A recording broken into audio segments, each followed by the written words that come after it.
are on fire right now. The Cowboys are making the round. It's another edition of Love of the Star. Here is the Super Bowl champion scout, the one and only Brian Broaddus. I'm Zach Wolchuk, of course, powered by the On Time Experts, proud official partner of the Dallas Cowboys.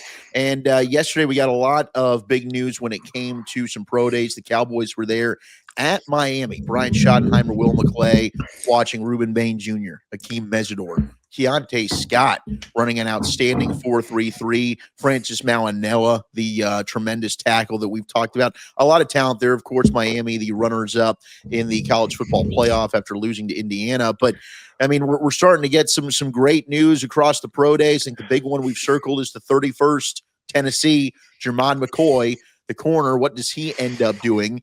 But big news in Baton Rouge with Mansour Delane, another potential Cowboys target, who ended up running a really good 40 time. I think it was a 4.38, depending on who ended up clocking him. But what are your takeaways from the pro days and in the Cowboys, where they are, where they aren't, all of those factors, Brian?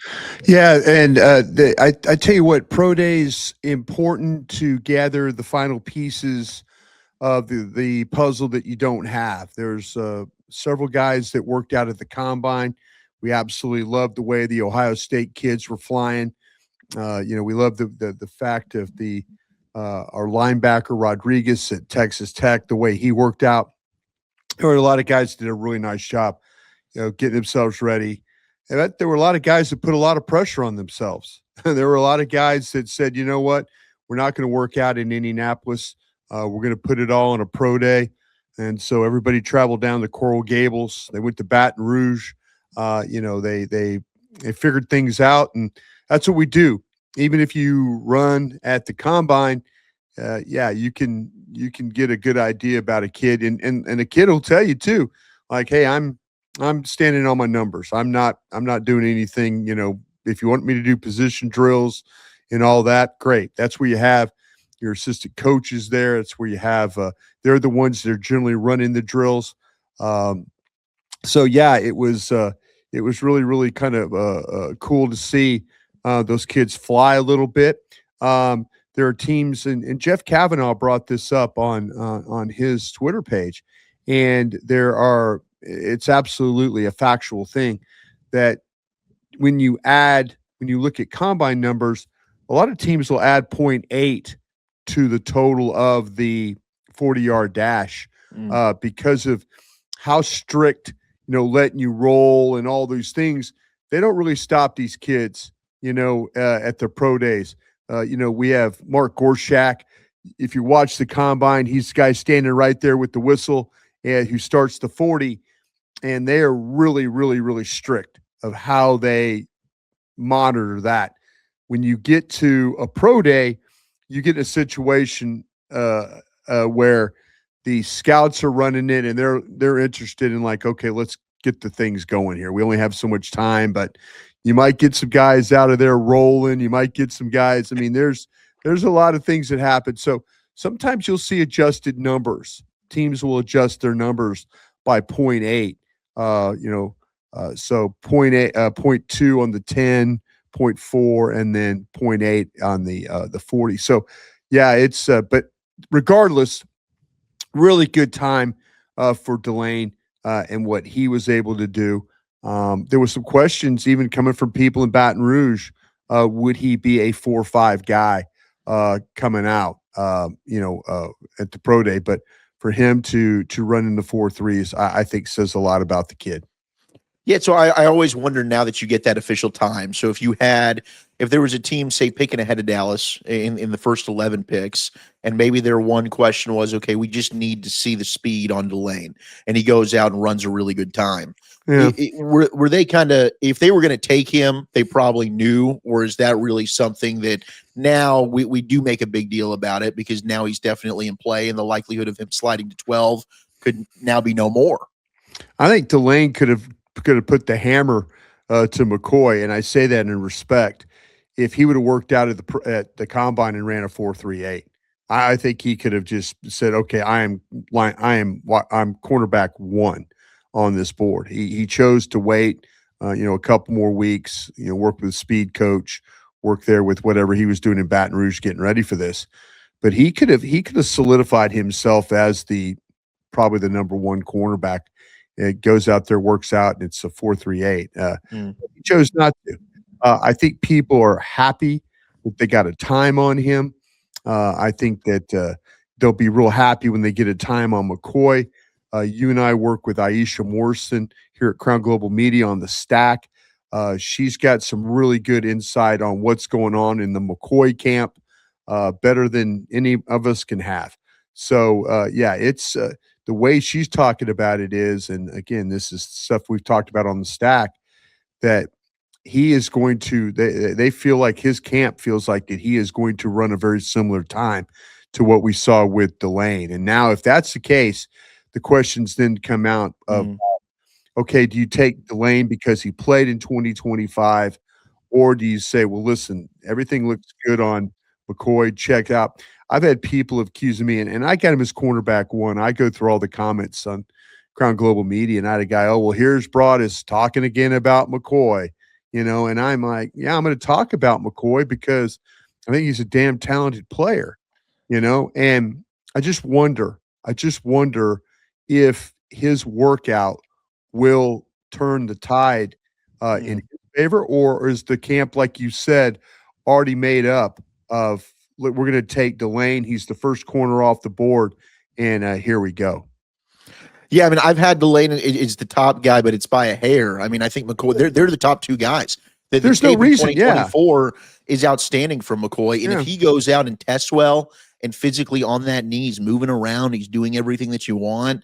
I don't know if you're a team that's like, I'm out on him, how you can't reevaluate that and say, well, he looks healthy. And is he going to come into rookie minicamp? Is he going to participate in training camp? Like, this isn't the redshirt year that I know the Cowboys have talked about. We don't have time for that. If he is healthy and he's able to come in and compete immediately, that's a player that can play for you week one. And that's really all that matters. Yeah. Listen, Zach, you and I, we know a lot of people over there at the Star. And there's been some whispers, and I use the word whispers but people do this time that a year they will say, and I don't think people are leading us wrong. I just think they're being honest about, hey, listen, if you're talking about McCoy, and we ask the questions, we literally ask the questions all the time. Where do you have this guy? Where do you have this guy? I mean, they'll tell you like, well, in this range, we kind of, well, who do you like with these three guys? I think teams are just like you and I. You have Delane as your number one guy, and your thought is, well, maybe the stuff with the injury is something that's going to hold him back, and that's you're not wrong. You're not wrong at all. I tend to like to look at it the other way, and I don't know if I've been really, really burned. I think people say, well, Dan Broadus, you were really, really high on Ravel last year.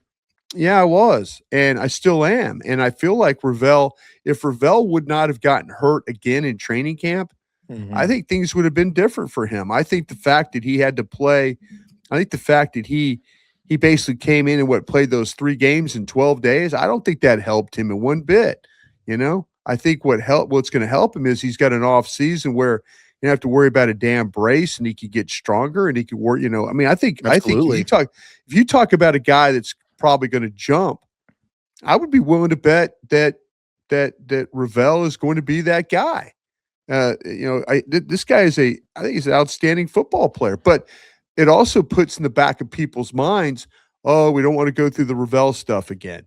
Well, I think that to me, McCoy is going to work out, and B, I think the knee is going to check out well. It's just, I remind people that Penei Sewell didn't play his senior year because of COVID. I'll remind you that Micah Parsons didn't play his senior year because of COVID. There are guys that did not play their last year because, and then, they sat out and still were drafted very, very highly. So, but McCoy to me is, if Dallas is, and listen, you feel free to comment in the box because I'm going to say it again. If he goes out there and runs the 4.3s and does all the positional drills and all that, I'm still taking that guy at 12 if I'm the Dallas Cowboys, if he's there.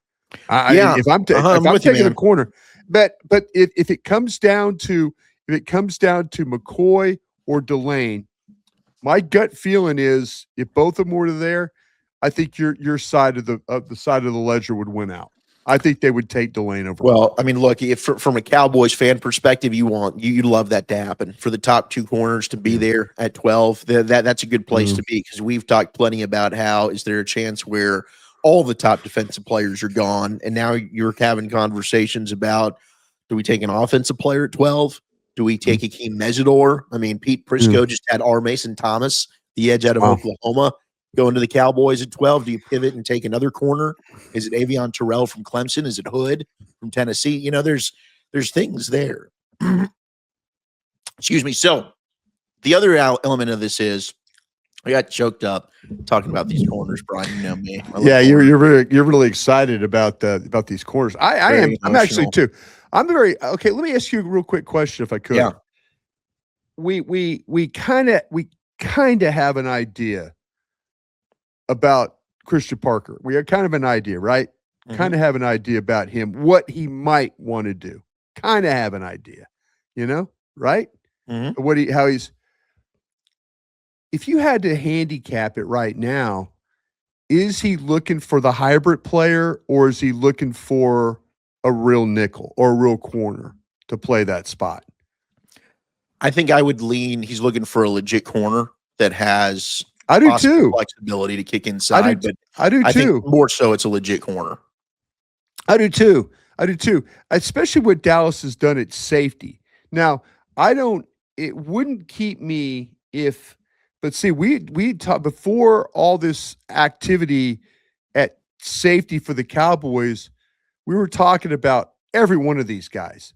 Thieneman, where we were talking about every one of these guys. And we even the point of of bringing up, and as I look at my list, even the Thieneman, of course Downs, Thieneman. The Downs conversation is quieted, I think, in this area quite a bit, right? Yeah. Is it because do you think people were just mocking him later just to kind of keep their mock drafts interesting? Pete Prisco, as you mentioned, did something interesting.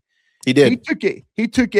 He basically took the sixth best edge at 12. He took the sixth best edge on the board for me at 12, which Reese, Bain, Bailey, Mesidor, Howell, Mason Thomas. There's 5 other guys that I would have taken, and Mason Thomas, I think, is a really, really good football player. Yeah, I do too. But he did something that I have not seen any of their mock drafts do, and I just wonder if the Downs moving around a couple of weeks ago was, let's see how this looks. Right. Let's throw a wrench into this and see how it looks. But I think they're looking. I think they're looking for a real corner. I think they're looking for a real corner because there's really some legitimate questions at corner for the Cowboys. There's some legitimate questions at linebacker, even with Overshown.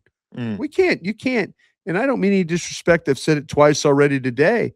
I mean, no disrespect to Overshown, but this seems like a 10-game player a lot of times, So I sure hope that it's a 17-game player, maybe more. But I think that the cornerback, I don't think Bland wants to play. We interviewed Bland. Bland does not want to play slot. Yeah, he's been open about it. He will, but he's been real open to saying he's not very open to it. You know what I'm saying? Yep. So. He does not seem super interested if he's got his choice. And the injury with him. How's he going to come back? So absolutely. I think they're looking for a real corner. I think they're looking for there's a real needs corner. there. There's needs. Yeah. Let's get back to linebacker here. You are listening to Love of the Star. Love of the Star is an Odyssey podcast. You can find on the Odyssey app or wherever you find your podcast. Right now, of course, we're partnered with the On Time Experts, the proud official partner of the Dallas Cowboys. They are offering first-time customers a complete AC tune-up and cleaning for just $59, and they're the only company that is actually removing all that harmful buildup. They're not just a quick once-over. In and out, 30 minutes. They take everything apart. They're cleaning it for you. It'll take up to 2 hours most. It's absolutely amazing. When they give your AC a clean bill of health, They provide you with a no breakdown guarantee. You can't beat it. So don't wait for the heat to sack your system. Go to theontimeexperts.com and schedule your $59 tune-up today. That's theontimeexperts.com as those temps start to raise. And make sure when you're driving out and about, I'm seeing the On-Time Experts in their vehicles all the time. Go ahead and tag us on the socials here at Love of the Star because we love the On-Time Experts. But our buddy Nick Harris, he kind of sent Cowboys fans into a frenzy with the report that there's internal conversations here, Brian Broaddus. Cowboys are hunting linebackers. We know that. They've kind of been wiped out when it comes to the free agency unless they want to go with a Bobby Wagner, who's an older veteran, and maybe that's kind of just a stopgap Band-Aid type player. But the Patrick Queen stuff we had heard the first week of free agency. Now Azeez Al-Shaair, the linebacker from Houston. You're starting to hear Jordan Brooks, who is a name that we floated out before at the trade deadline. We thought maybe Miami was trying to move Jordan Brooks, the linebacker there. So internal conversation, says Nick Harris, but not actual movement here from the Cowboys or those other teams. Yeah, I feel bad. Like we all kind of talked about that Nick Harris, Todd Archer report as being trading possibilities, and and we took it as like, okay, well, let's see what Brooks looks like, and let's see what Al-Shaair looks like. Let's see what these guys, So we kind of started talking them up. We did some evaluations on them, but it's eternal conversations. Okay. So it's not trading for these guys. We're just talking about trading for these guys. I got you. Okay, I'm better prepared now. But yeah, Nick and Todd do a hell of a job. They really, really do. But if they were to say, hey, Dallas is trading for these guys, I'd absolutely believe both of them. And I kind of thought that's what we were working on. I think having Brooks on this team would absolutely help this linebacker core. When you watch him play, he would be a very good, and I'm going to say, usually you say just a bridge to the next guy, but he would be a solid, dependable, I better than that. I shouldn't even use those words. I should have said he would be one of your better defensive players, if you to trade for him.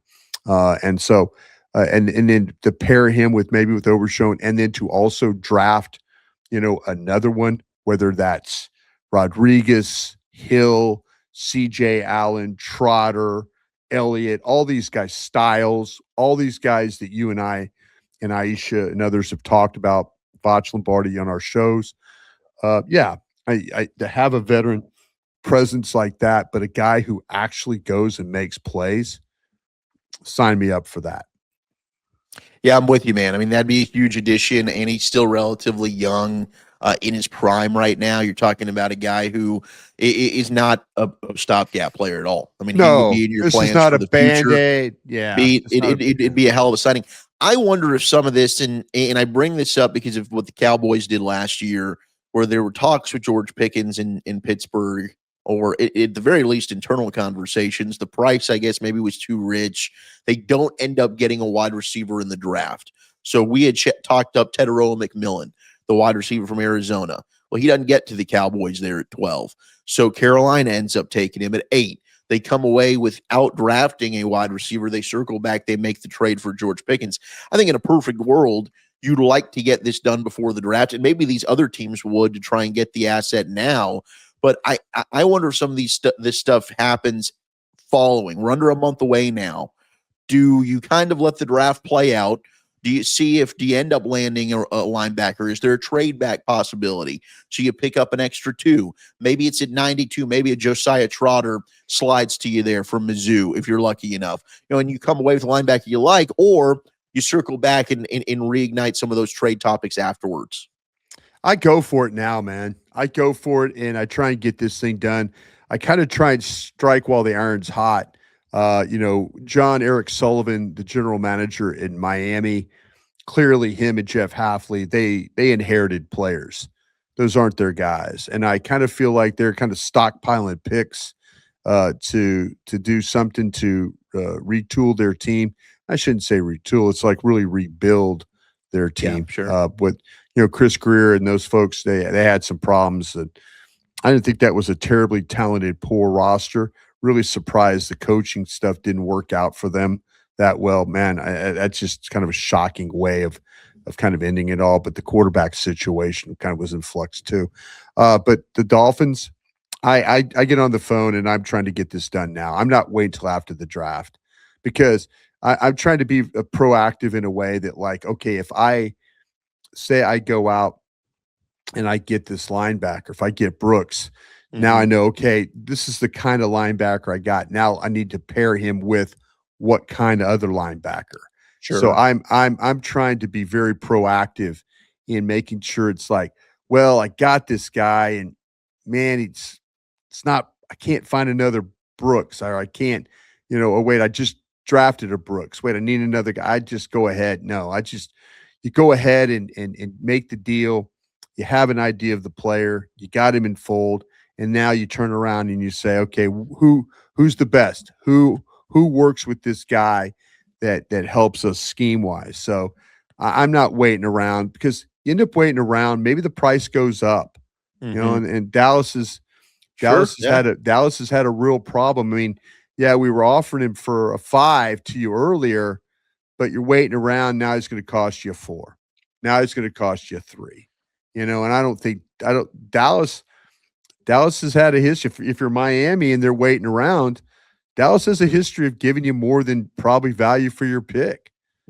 So but if I'm Dallas, I get on this one right now. Well, I mean, in Miami's picking right ahead of you there at 11. And Reuben Bain Jr., who just worked out yesterday, was scheduled to have a dinner and a visit with Miami as well. So you got to wonder, is that a team right ahead of you? Delane was a guy that there were reports out of South Beach, the corner from LSU, that they weren't interested in. Maybe you don't have to worry about that. But I always say, like, kind of navigating minefields here. And Miami is certainly a team that could pluck one of your dudes right ahead of you. What about, I think a team you absolutely have to worry about, and I think they have the same issues you have, is the Cincinnati Bengals. No question. And that's at 10. And so I'm kind of like, Kansas City might be where, and hell, Kansas City, we need to see what they're going to do. But I think Kansas City might be a team, if you want to draft some defensive players, maybe Kansas City takes defensive players. They need secondary help, right? They've completely lost 2 corners, dismantled their corner situation. So, yeah, I mean, when you start to sit down, and we'll put the team needs together here pretty soon, but I just wonder, Cincinnati absolutely loves LSU players. It always has. The Brown family, if you look at Chase and Burrow, I mean, they have Andrew Whitworth, I think they drafted way back in the day, Cincinnati, then he went to the Rams. He's an LSU player. They've had LSU players go through there. So this might be something that, if you're talking about Delane or Miami with Bain, I mean, their defense was historically bad, as your defense was historically bad. So Miami might not be the deterrent in this, who you might want to get. I think Cincinnati's the team that maybe holds your cards. Whoever Cincinnati takes is going to hurt you, I think, unless it's an offensive player. Yeah. But they're in line to take a defensive guy. So I think you could go 10 and 11, both can hurt you back to back. I think Dallas has to be ready for that. And if they've got a plan where they don't like who they're at 12, then they need to be on the phone. If they start to feel that if they get the word that Cincinnati and Miami both are taking defensive players, then they might need to think about, okay, what's our strategy here? What's our strategy here if we lose a couple of guys right in front of us? Yeah, you might need to have some feelers put out to your old buddy Kellen Moore there in New Orleans. And yeah. Possibly jump ahead. Yeah, I think, to me, there's 3 teams in a row that could take defensive players, right? Would you include Kansas City in that? Yeah, Kansas City, 100%. I think they got to be looking at defensive line. I think they've got to be looking at secondary, no question. I mean, wide receiver, they definitely need. So that's the only area. And then offensive line, I feel like they could always use some help if one of the top tackles fell. But they all 3 of those teams, without a doubt, I think defense is going to be highly considered. it could be a rough 30 minutes for you guys, Right. if they're the Cowboys, because you're going to have to probably sweat 9, 10, and 11 for defensive players. My only hope with Cincinnati is they do some weird things and we'll draft just like traitsy dudes like Amarius Mims from Georgia, who barely plays, but he's super physically talented. Shamar Stewart last year Oh, from yeah. A&M. So can they Yeah. take one of these guys that you'd like TJ Parker from Clemson or Mm. Keldrick Falk from Auburn or a Peter Yeah. Woods from Clemson? I mean, heck, maybe Caleb Banks from Florida. I mean, I think that he might not be in the consideration anymore because of the broken foot that he suffered, but that's been my hope is maybe since he takes one of these guys you're like iffy about, but you see the traits there because they Yeah. do have a history of doing some wild picks like Well, that. they're a very coach driven personnel department because they have one of the smaller scouting staffs in the league.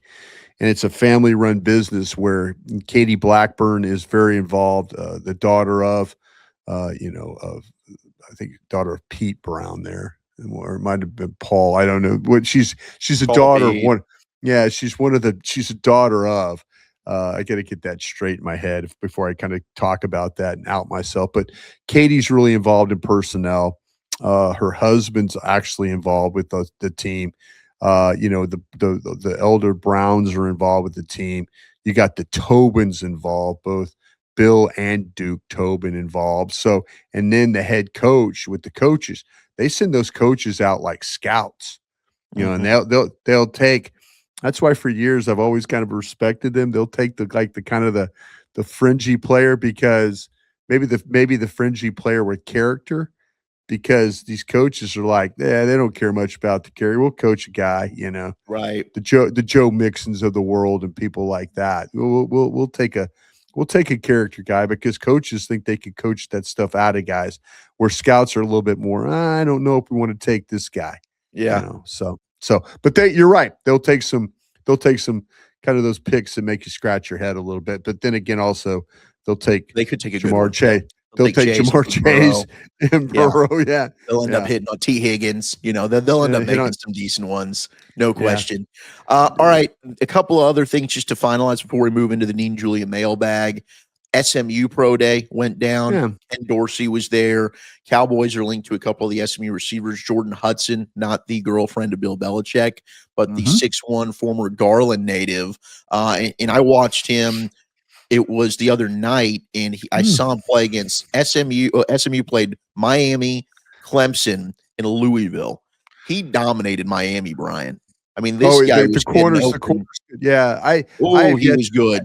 I've yet to see him. Vach has got my watch list. I need to make sure that SMU. You're going quarterback heavy this week, right? Oh, we got the quarterbacks coming up. Yeah, we buckled through some edge rushers yesterday, which my list of edge rushers is like, when you get 180 players, like, and 40 of them are edge rushers, you're like, what the hell am I doing? It's an unbelievable amount of edges. It is an unbelievable amount, but yeah, I need to make sure. But if you're talking, like you say, and Vach and I talk about this, and we talk about it on the stack. Competition. How important is the competition? I remember my days in Green Bay. Ron Wolf, the Hall of Fame general manager, is like, "Hey, we're watching a player from Florida State. Well, give me the Miami game. Give me the games. If you want to build tape, and people accuse me of always getting down on the other schools that aren't Florida State and Florida and Georgia and Alabama, but you do watch the competition. Like we used to. That Miami Florida State game in the 90s was much watched because that was competition versus competition. And nowadays too, with the playoff games, you can get some really good matchups throughout the thing. But it's nice to hear. I'm glad to hear that somebody in our own backyard has got the attention of the Cowboys, and I'm sure we'll probably hear about him, maybe even a Dallas Day guy coming up here pretty soon.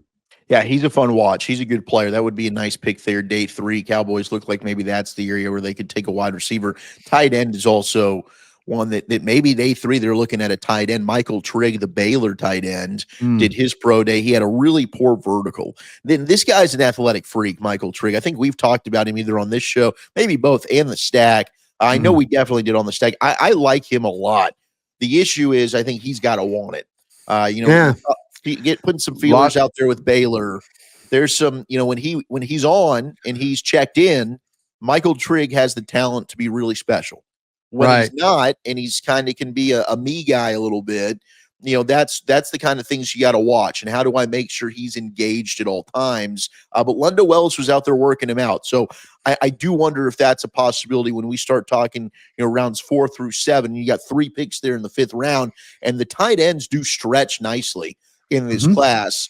That might be a position we haven't highlighted a ton, but the Cowboys could be looking at on day 3. Yeah, I really like you mentioned that. I know on the stack we did a deal where we were talking about Stowers from Vanderbilt and Claire from Ohio State, and I know that I don't know if you've had a chance to look at Jolly from North Carolina State. Yeah, him and Roush from Stanford are both good. Roush is another one. I mean, I have them right there. And the thing that you told me about Trigg from Baylor, it perked my ears up because I'm thinking, whoa, wait a minute now.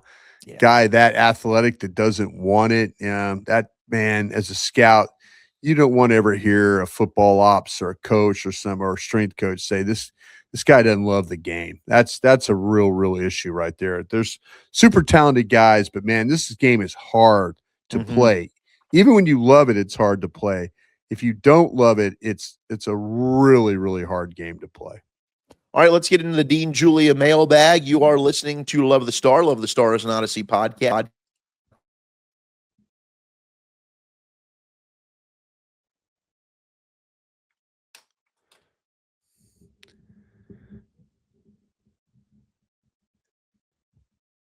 Zach, did you unplug on me today? I got you. We're back. Don't worry. I was looking at you were saying something really profound, and you unplugged on me there, I think. So I'm getting sent a mic stand, which hopefully there you go. The thing you get, like you just kind of jarred a little bit. Next thing you know, boom, it's muted. But it's all good. I heard the thing click, and I said, "Oh, Zach's going to come back." There he goes. There he goes. But I do want to just highlight one more time. Make sure you go to the ontimeexperts.com. Schedule that $59 tune-up today, because those summer temperatures, they are going to heat up. $59 AC tune-up and professional cleaning. There's nobody else I'd rather trust than the On Time Experts. So make sure you're checking them out. We love them. Proud sponsors and official partner of the Dallas Cowboys, along with us here at Love of the Star. A lot of good questions today in the mailbag, Brian. We'll start from the bottom. We'll slowly matriculate our way up. Levin Adkins wants to know, do you think an impending Puka Nacua deal would have more of an effect on a George Pickens contract than what we just saw with JSN, being that the Rams don't have 2 years to pair with the extension? So Jackson Smith and Jigba, Rockwell's own, becomes the highest paid wide receiver in all of football. And the next one in line would be Puka. Doesn't seem like the Rams are really quick moving on that one. But what are your thoughts on that and the influence it could have on George and his deal? Well, I think the George Pickens deal, if you want to tie it to Jackson Smith and Jigba, don't. I don't think that's even close. I honestly believe that this is just my thought. This is something I'm just looking at the actions of the Cowboys. It doesn't seem like they're in a real big hurry here to get this contract extension done. I think they're going to say, listen, you play on the $28 million, $27 million, whatever it is, you play on that and we'll see. But I think that we're not going to see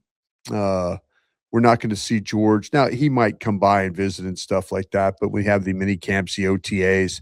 I don't think I don't think we're going to get anything until he absolutely has to sign that tag.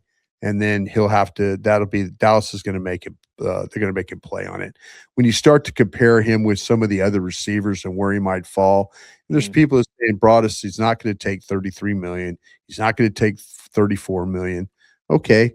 Well, I think right now the Cowboys are playing a game with David Mulugeta in a way of like, okay, we'll let you go talk to these teams to try and hammer out a deal, and we'll see if we want to match it or not. They really haven't gotten any headway, and you and I were on our show yesterday on 105.3 The Fan. We were talking about, where teams would put him. Would they pay him? Would they trade for him? I had a team tell me, they wouldn't give, if you don't trade him unless you're getting a 1. Okay, cool. Had a team that said, listen, as far as the character go, we wouldn't do anything with him, you know? And I'm like, okay, cool. And then another team say, Mm. if you ranked him, he would be ahead of Garrett Wilson and Metcalf and those guys. Okay. So there's all kinds of things going on. If teams were really, really interested in George Pickens, something would have been done by now, I believe. Something would have been now. Let's see, maybe this is a situation where and listen, I'm about the rules and stuff like that, but maybe this is a situation where after the draft that somebody says, and then it turns into a next year's deal or something like that. So Mm.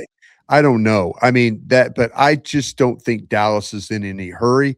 And I think what they're doing is they're allowing Mulugeta to shop this deal, and Mulugeta is having no offers. And maybe Dallas's deal is going to be the best one for him when it's all said and done. Sounds like you could maybe get George for a better price than you initially thought. I mean, he seems pretty That's happy playing on yeah, that tag at 28 million right now. yeah, So, David Mulligetta is probably like, dude, I'm not having you take 32, no, 33. Maybe George is like, if I'm in a place where I'm happy, I'll take yeah, 32, $33 million to play yeah, football. yeah. Well, he went from making 3 million to making 28. So yeah, $25 million. The minute he puts his name on that contract, that deal is done. That deal is sealed. He has that $28 million is guaranteed. Whatever happens, he gets that money. So yeah, would it be in best interest to Dallas? Dallas knows a lot of things about him now too. They know that George doesn't want to be early. He doesn't always want to be on time. I didn't hear anything about him being a bad teammate. It seems like every teammate he had has stepped up and said, "We love George. We love George. We love Hmm. George." You couldn't necessarily always hear that about Micah Parsons, and that whole thing. Now, listen, I'm not blaming Micah Parsons. I'm blaming Jerry Jones for getting mad at Micah Parsons. But that's I think George Pickens is going to be on the tag. I just don't think Dallas is really particularly interested in getting anything done. And I don't think Puka Nacua, I've answered this question really in a long way. I think Puka Nacua nor Jackson Smith have anything to do with what they're going to do with George Pickens. All right, Michael Hernandez wants to know, and we mentioned this briefly, but Dylan Thieneman in the Oregon safety. Do Yeah. you think he's a legitimate possibility at 12? Right after the combine, everybody was kind of like, oh, Thieneman at 12, Thieneman at 12. And you were I like, don't. hey, before the I don't. combine, did you have him as a top 12 player? If you did, why are you taking him at 12? Yeah, and Dylan Thieneman's a really, really, really good player. And to be honest with you, where he and the film, I have him sitting outside of my top 15. The workout, I knew the kid was going to work out well. You could watch him play and see how well he moves and his explosiveness and stuff like that. So yeah, I think we fell in love with the combine workout, but he sits outside my top 15 and probably somewhere in the 18 to 20 range, probably closer to that pick at 20 than at 12. I think if you gave me the shot to draft, one of these offensive linemen, particularly there, the way I got them stacked, you give me a chance to draft one of these linebackers, the way I have them stacked. You give me a chance to draft one of these edges where they're stacked. I think that Thieneman, if you want to make a consideration at 20, I think that's would be more realistic to me than 12. All right, we've got Brandon Smith asking, which pick would the By boys the be? way, I don't think a safety gets past Minnesota at 18. I just Yeah, I know. don't. I mean, 18, just plugging it with the whole Harrison Smith possible retirement. I just Dylan yeah, Thieneman is that's the consensus yeah, mock draft spot. yeah, yeah, Putting Thieneman absolutely. there at 18. Yeah. Now, if Downs fell to 12, I would be taking Caleb Downs. Sure. Thieneman, no. I think that I'm with you. Unless there's a trade back. You trade Yeah. back to 16 or whatever it is. Right. Sure. But no, I don't think at 12 he's a consideration there. Brandon Smith, do you think the Cowboys are more likely to move up or to move down? Well, you always have to have somebody to go with you when you go down. I think that's something you maybe want to look at pre-draft. I've the one scenario that does my heart good is the trade up to Cleveland to 6. I think it's a different player up there at 6. But if you could give me 6 and 39 for 12 and 20, I think I'd do that. If I wanted to go up there and make sure I got, maybe you're going up there and making sure you're getting one of these defensive ends. Maybe you're going up there and maybe Downs is a little bit of a slider, or maybe there's really I think several possibilities. But if I'm going up, I think I'm going up. There was a mock draft I saw there that somebody did a mock draft we talk about that they ended up taking a running back, right? They ended up taking Love at 3. Yeah, PFF had a 12 and 20 to move up to 3 with Arizona Cowboys taking Love. Yeah, so I think I don't think that's very realistic, Crazy. but I do like the idea of if you're going to go somewhere, probably go to 6. I know you floated a New Orleans thing to try and get ahead of some of these teams, like that 9, 10, and 11. Right. If you want to get ahead of those teams and grab a defensive player, I think that would be a very wise decision. I'm with you, man. Koufax is asking Bain and Delane. They're both on the board at 12. That's Reuben Bain Jr., the edge from Miami. Mansour Delane, the corner from LSU. Taking Bain. You're taking Bain. Okay. Taking Bain. Yeah, I would take Delane there, I think, between the two. But that's either way, I'm thrilled. You're getting a blue chip top player defensively in this class. All right, Mike Baines wants us to stack, assuming Sonny Styles is linebacker 1. Stack. I think I answered this. I answered this question. I like the question. Okay. I answered it back for him. So, but go ahead for everybody else that maybe didn't see it on Twitter. So please stack Jacob Rodriguez from Tech, Anthony Hill Jr. from Texas, and a lot of people have asked, like, Anthony Hill Jr. Why isn't he getting talked about enough as much? I don't know. I would gladly take Anthony Hill Jr. I don't love taking him at 20, but I would take him ahead of CJ Allen at 20. The CJ Allen stuff, I'm not as in on CJ Allen as others are. I think that he's a good player. I would not be taking him in the first round. But hey, if the Cowboys fall in love and that's their guy, I hope he ends up being incredible. It's just I think I would have Rodriguez over him. I would have Hill over him. Josiah Trotter's in this conversation. Jake Golday, the linebacker from Cincinnati. You've got CJ Allen, Georgia. Keyshawn Elliott from Arizona State, Torian York from A&M, and then Murdoch from is it Buffalo or Memphis? It's one of the blue schools. Which one? I'm sorry. The linebacker Murdoch. Is that Buffalo? Buffalo. Okay. Yeah. I remember blue from the film there. So how'd you have them stacked? Because I think you probably have a good idea how I've got these stacked. Well, go ahead. If you want to knock them out, go ahead. So, I mean, Styles is one. I've got Styles, Rodriguez, Hill, Golday, Trotter, Allen, Elliott, Murdoch, York. Yeah, I would go Styles, Hill, Allen, Rodriguez, Golday, Trotter, Elliott, and York would be the last one too for me. Okay, there we go. JD, where do you play Harold Perkins if he's drafted at 92 or 112? I answered this one. I'd play him at edge. Edge. Yes, baby. It's edge. All right. Average American. If the Cowboys are wiped out, they take Mesidor at 12, Allen at 20 with Bud Clark in the 3rd. Seems like a quality haul, and Allen will be a star in Dallas. Do you like those 3 picks? Yeah, that's how it ended up being. Yeah, I absolutely do. I think it's. I'd be fine with that. I think Bud Clark is we work we work with a guy on the nighttime show with Fred. Fred's always talking about sneaky. So it's always using the word sneaky. That would be something sneaky. Bud Clark would be a sneaky good pick. Yeah, I love. I mean, he's fantastic. If you can't get a Caleb Downs, get you a Bud Clark. That guy's a really, really fun player. 100%. Bain wants to know, if you take offensive player at 12, do you think Kenyon Sadiq, the tight end in Oregon, would be in play? I don't think so. I don't either. But wasn't sure how you felt there. Yeah. Josh Weaver, who's the most polarizing player in the draft? Whew. It might be TJ Parker from Clemson for me. Well, yeah. Nobody's figured out these wide receivers yet. You know what I'm saying? Yeah, just how the order of operations. Yeah, I mean, everybody's different. Tyson, Lemon, Tate, Lemon, Tyson, Lemon, Tate, Tyson. Nobody's got it kind of figured out, what order these guys are in. But I would say that I'd say you're on to something with those Clemson kids. Woods, Parker, Falk, those kids are all. I know they're not all Clemson. There's 2 Clemsons and an Auburn there, but for me, man, that's a tough one there. I mean, I'm happy. I'll be very happy if somebody else takes those guys. I'd be really happy if they were drafted I'm with you. before. Yeah. I'll tell you another thing too.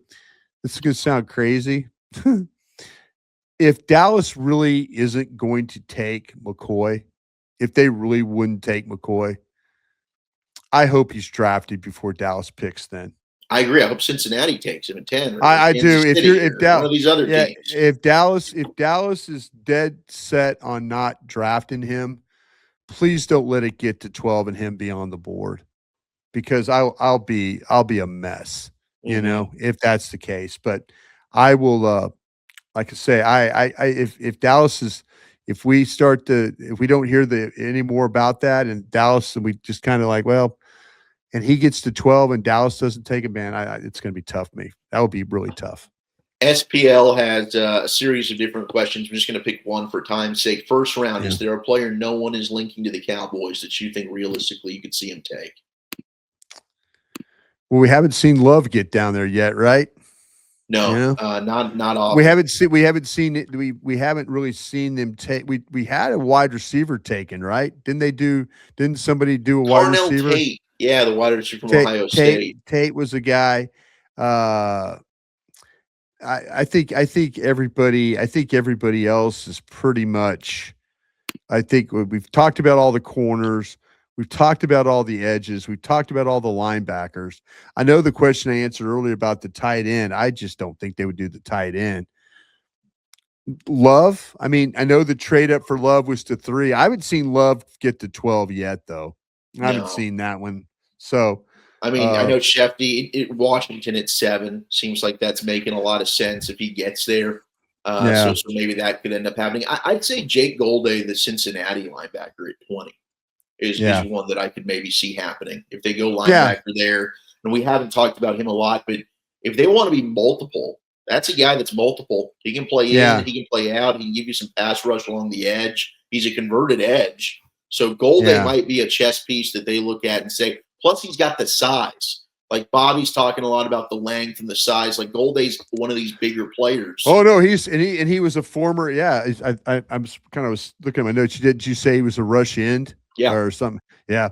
So it's a possibility there. This guy's got a lot of ability. Good football player, man. Really good football. Hard film to watch because he always plays detached, but you have an idea about when he's around the line how he can play. All right, last one here from, let's go to Daryl. I think tight ends overlooked. I'm going to skip you, actually, Daryl. I'm sorry because we've talked about Kenyon Sadiq. MC, if someone like Zachariah Branch from Georgia slips to the day 3, is that a Turpin replacement? Well, I got Zachariah Branch in the 2nd round. So if that dude were to slide to even the 3rd and you've solidified defense in the 1st, I'd be considering him at 92. I think that dude can be really special. Yeah, you like him a lot more than me, and we've kind of made that determination from the stack. So I'll take your word on that one. I have him a lot lower. I have a problem. He's an explosive player, but the body catching stuff bothers me a lot. What round do you have him in? Do you have him in the 5th? 5th. Okay. Well, hey. But see, I've got him. You might end up being right on him. We'll see. Well, we'll see. I've got him and Thompson and Kevin Coleman, all those tiny guys, all down there in the 5th round. Guys. Yeah. All right. Thank you very much for everybody. Sorry we couldn't get to all of the questions. A lot of good ones. We'll try and answer some of those. We'll be back next time here on Love of the Star. Until then, hugs and hand pats, everybody.